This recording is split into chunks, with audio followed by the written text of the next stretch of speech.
It was almost like an addiction. I mean, you might have heard that over and over. It's almost like if somebody was taking a needle and sticking it in their arm. You don't quit!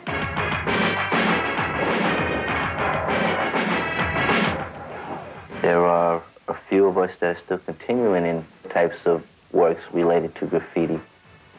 And it's just like a subway car. It's like a subway car going by with my name on it. It's like somebody actually wearing a piece of my clothing with my name on it.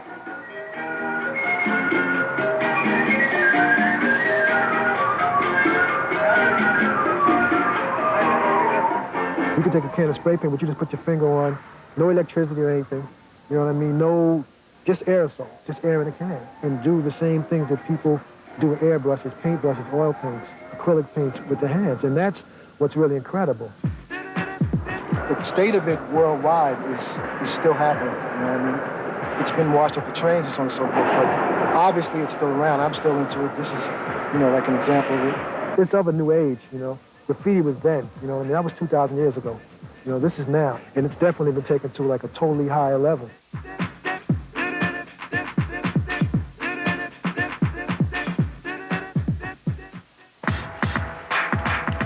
There was no other type of art in the world where you can actually have it roll from station to station, you know, and present itself to people. There were kind of like two forms of graffiti. There was the writer and the artist. The writer was the guy that just went and put up his name on a subway wall, car, whatever. The artists, we were the ones that spent a lot of time, you know, doing this type of stuff on the side of a subway car. The main thing is that it's all done in spray paint, and I've gotten to the point where I can do things that no one can even think about doing with spray paint. And the second thing is the color. That's never gonna leave me personally.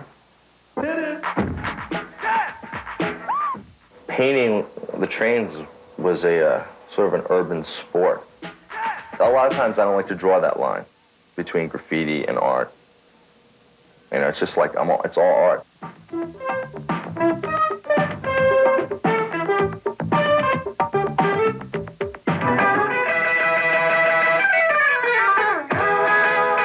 I borrow the same techniques, same imagery. Yo!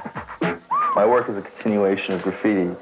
As a cartoonist and illustrator, I will always have a magic marker in my hand. It doesn't stop. It keeps on flowing.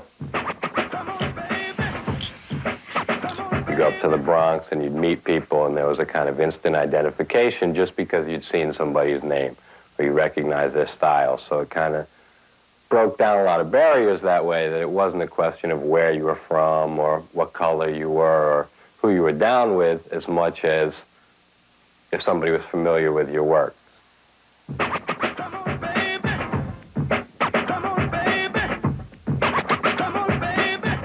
Your name was 20 feet tall on the trains, and that was, you know, there was this larger-than-life thing that you took on by putting your name on the wall, and now I kind of apply that to other people. If I'm working for a rap artist or something like that, I want to try and make them seem larger than life as well.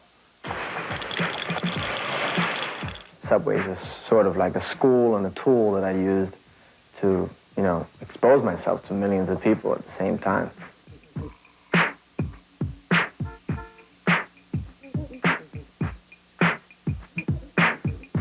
We're young, we're very young. We got a lot of attention when we came into the art world. And it was sort of a flash in the pan. But, you know, like, now they're looking at us as an aggressive force to be reckoned with again, because we're still here, we're still painting. The dust and the lights have settled out, and we're still painting, and that shows our seriousness to it as artists.